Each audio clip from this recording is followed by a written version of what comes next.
Assalamualaikum warahmatullahi wabarakatuh. Sahabat Asik Ngaji, keanehan dari klarifikasi STT Nias. Pertama, kalau misalkan kita melihat situs dari STT Nias, justru malah tidak ada, not found, alhamdulillah.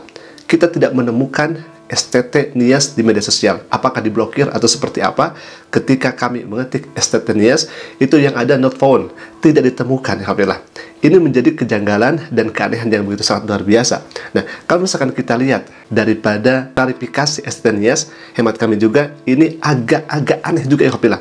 Kita akan saksikan terlebih dahulu dan kita akan tanggapi bagaimana pernyataan dari STT Nias, alhamdulillah. Salam, kami dari keluarga besar Sekolah Tinggi Teologi Nias, kami memberikan klarifikasi yang ada di media sosial, baik di YouTube dan juga di TikTok, yang menyebutkan STT Nias menista agama lain.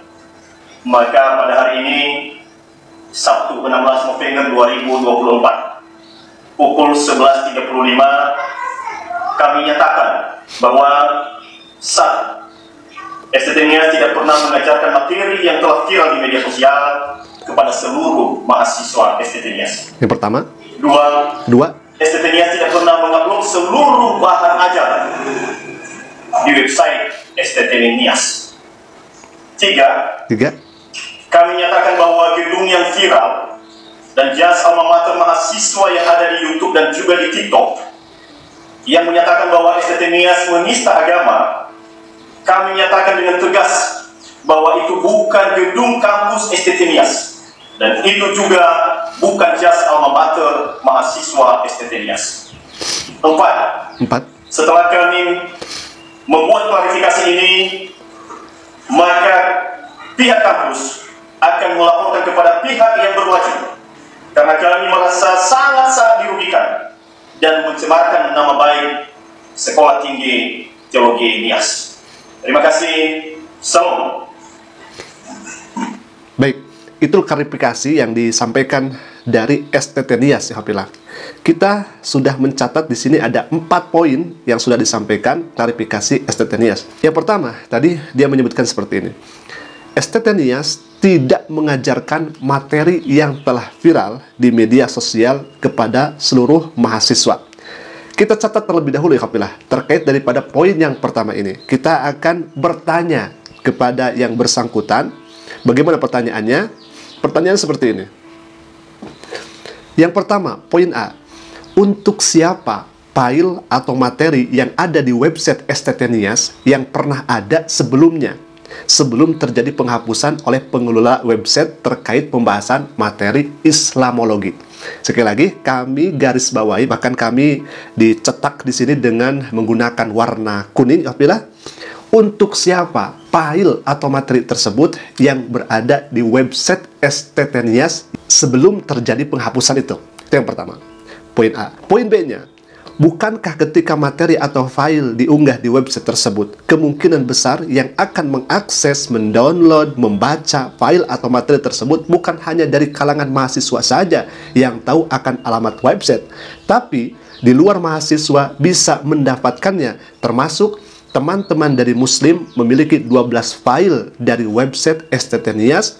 Pertanyaannya, kenapa file atau materi itu ada di website STT Nias sebelum viral dan mengakibatkan terjadinya penghapusan? Sekali lagi, kenapa? Kalau tadi untuk siapa, sekarang kenapa file atau materi itu ada di website STT Nias? Itu pertanyaannya simpel. Silakan jawab hal ini. Selanjutnya, apakah pihak pengelola website sudah memikirkan dan mempertimbangkan dampak file atau materi yang di dalamnya diduga memojokkan satu agama tertentu yang diunggah di media sosial sehingga bisa memicu ketidakharmonisan kerukunan antara umat beragama?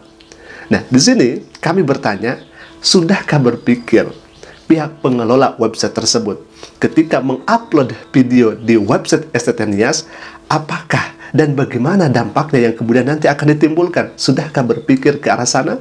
Baik, itu yang pertama. Tinggal dijawab saja dengan klarifikasi berikutnya terkait daripada pertanyaan yang kami sampaikan ini. Baik, kita akan lanjutkan lagi. Di sini ada poin yang kedua yang disampaikan dari pihak STT Nias. Yang kedua, STT Nias tidak pernah mengupload seluruh bahan ajar di website STT Nias. Nah, ya Alhamdulillah, perlu kita ketahui bersama, yang namanya website itu bukan untuk mengupload bahan ajar. Kenapa? Karena kalau misalkan di website di-uploadnya bahan ajar, seluruh bahan ajar, ya di sini disebutkan seluruh bahan ajar, maka hemat kami, para mahasiswa tidak akan masuk ke kelas, tidak akan masuk kampus. Kenapa? Karena para mahasiswa akan langsung saja melihat website, karena dalam website itu ada seluruh bahan ajar. Maka dari itu, yang namanya website tidak akan mengupload seluruh bahan ajar, karena website itu tujuannya bukan untuk mengupload seluruh bahan ajar. Akan tetapi tujuannya seperti pengenalan kampus, atau misalkan komunikasi bagi mahasiswa baru, pengumuman-pengumuman dan sebagainya. Bahkan kalau misalkan kita melihat salah satu tujuan website kampus itu, kita bisa di sini melihat ya Alhamdulillah. Yang pertama, pengenalan kampus. Di sana bagaimana profilnya, kemudian kapan berdirinya, siapa pendirinya. Itu termasuk website kampus ya Alhamdulillah. Dan sekali lagi, itu termasuk manfaat dari website kampus. Yang kedua, ada promosi. Bagaimana agar orang-orang yang keluar dari SMA-nya bisa masuk ke perguruan tinggi yang dimaksud. Itu kan ada promosi. Kemudian ada komunikasi. Barang siapa yang ingin masuk kemudian ke kampus tersebut, ada WA yang bisa dihubungi, telepon yang bisa dihubungi. Itu ada di website ya Alhamdulillah. Selanjutnya bisa branding, informasi, dan lain sebagainya. Jadi, di dalam website itu tidak ada bahan ajar. Nah, pertanyaannya adalah, ini silahkan dijawab saja. Mengapa kok bisa ada bahan ajar, ada file atau materi yang kini sekarang viral di media sosial di website STT Nias sebelum terjadi penghapusan oleh pihak pengelola website? Kenapa kok ada itu? Karena kalau misalkan kita lihat, ya Alhamdulillah, nah di sini, ini dari STT Nias, website asli dari STT Nias, kami dikirim oleh sahabat kami di grup WA itu. Di sini kita bisa baca dengan sangat jelas. Di sini ada tulisannya https /2/sttnias.ac.id /kuliah umum Islamologi. Nah, di sini ada kuliah umum Islamologi yang kemudian viral itu ada di bawahnya file yang bisa di-download, dan kami alhamdulillah sudah mendownloadnya. Kurang lebih ada 12 file yang telah kami download itu alhamdulillah. Nah, di sini ya, filenya semua sudah kami download alhamdulillah. Ini dari STT Nias semuanya. Nah, kita kembali lagi ke sini. Setelah sekarang kita klik daripada website STT Nias ini, kita akan menemukan apa? Nah, not found. File tidak ditemukan. Artinya, boleh jadi website ini sudah diblokir. Pertanyaannya kemudian, di samping orang-orang STT Nias memberikan klarifikasi, kenapa ininya sebagai barang bukti begitu ya, sebagai alat bukti, kita bisa mengakses dulu ke website ini. Nah, sekarang kok kenapa menjadi tidak ada? Kenapa sekarang dihapus? Nah, itu pertanyaannya lagi. Sehingga bisa dijawab di klarifikasi berikutnya. Hemat kami, ini kan barang bukti, kita bisa masuk ke sana. Kok sekarang tidak bisa ya Alhamdulillah. Tetapi ya jangan khawatir, karena memang kami juga sudah menyimpan file ya, video atau screenshot ketika file di website ini bisa kami download.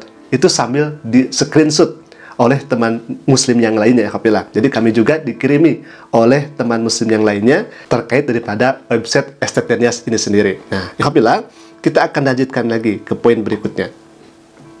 Nah, di sini gedung yang viral, poin ketiga, gedung yang viral dan jas alma mater mahasiswa yang ada di YouTube dan di TikTok yang menyatakan bahwa STT Nias Menista Agama itu bukan gedung kampus STT Nias dan bukan jas alma mater. Ya, silahkan saja. Kami tidak mempermasalahkan ini. Yang jelas, kami permasalahkan kenapa file yang kemudian Islamologi itu ada di websitenya STT Nias. Itu saja. Pertanyaannya itu saja. Silahkan jawab. Kenapa bisa seperti itu? Kenapa ada di sana? Yang di dalamnya sangat luar biasa. Dugaan penghujatannya, subhanallah, menghina Allah, menghina Rasulullah SAW. Nah, itu saja. Kenapa kok bisa ada di sana? Nah, selanjutnya pihak kampus akan melaporkan kepada pihak yang berwajib karena merasa dirugikan. Agak kebalik juga ya alhamdulillah. Kalau misalkan di poin kedua tadi tidak mengupload seluruh bahan ajar, ya iya, Pasti yang namanya website tidak akan mengupload seluruh bahan ajar. Tetapi kenapa ada mata kuliah yang dijuduli dengan Islamologi di sana, kemudian file-filenya, dugaan hujatannya begitu sangat luar biasa kepada Islam. Nah, yang keempat, pihak kampus akan melaporkan kepada pihak yang berwajib karena merasa dirugikan. Nah, kita akan jawab, silakan jawab pertanyaan kami ini. Mana yang merasa dirugikan? Satu, pihak yang mengupload file atau materi yang diduga di dalamnya menistakan agama tertentu, atau yang mereaksi file atau materi untuk meneruskan dan menjauh file yang telah diupload di STT Nias berangkat dari kemarahan umat Islam karena Allah dihina, Rasul dinistakan, yang pada akhirnya terjadi penghapusan. Yang pertama yang mengupload, yang kedua yang mereaksi, dan itu juga umat muslim marah melihat ketika Allah dinistakan, ketika Rasulullah SAW dinistakan melalui file tersebut. Mana kira-kira yang dirugikan? Apakah yang mengupload atau justru yang mereaksi? Alhamdulillah, eloknya dan memang bagusnya pihak STT Nias ini klarifikasi sembari meminta maaf, karena sudah jelas file itu ada di websitenya. Ya harusnya meminta maaf atas kegaduhan yang terjadi di masyarakat. Harusnya seperti itu, alhamdulillah. Akan tetapi justru orang ini melaporkan balik, padahal umat Islam, teman-teman kita, saudara-saudara kita yang kemudian mereaksi itu tiada lain dan tidak bukan mengambil dari websitenya STT Nias. Screenshotnya ada, videonya ada, rekamannya juga ada, sangat jelas, alhamdulillah. Bahkan kalau misalkan kita melihat dari websitenya sekarang kan sudah hilang, tetapi masih ada screenshotnya dan sebagainya. Nah, itu yang kami sayangkan. Kenapa tidak meminta maaf kepada kaum muslimin dengan adanya website itu dan filenya di sana, termasuk di dalamnya ada file-file yang menyerempet kepada Islam? Itu kenapa tidak diklarifikasi? Seharusnya melahirkan permohonan maaf, bukan malah dilaporkan. Nah, itulah hemat kami agak janggal juga begitu ya. Nah, semoga pihak dari STT Nias ini bisa menyadari apa yang kemudian kesalahan-kesalahan yang dilakukan selama ini. Boleh jadi pihak kampusnya tidak salah, ya Alhamdulillah. Boleh jadi karena ada yang mengupload di websitenya, itulah yang kemudian menjadi masalah. Nah, siapa yang mengupload ini? Siapa yang memasukkan ini ke dalam websitenya itu? Nah, itu yang kemudian harus dicari. Siapa mereka? Ya, harusnya sekali lagi pihak kampus ya gentleman lah gitu ya, meminta maaf karena sudah terjadi kegaduhan akibat dari penguploadan file-file ke website STT Nias itu. Alhamdulillah, mungkin itu dulu video yang bisa kami sampaikan, dan semoga hari ini bisa menjadi berita yang bermanfaat untuk kita semua. Qul qouli hadza, alakum ini. Jika lebih dekat bermanfaat, silahkan klik subscribe-nya dan jangan lupa berikan juga lonceng notifikasinya agar setiap kami upload video baru, insya Allah akan menjadi pemberitahuan untuk kita semua. Qul qouli hadza. Assalamualaikum warahmatullahi wabarakatuh.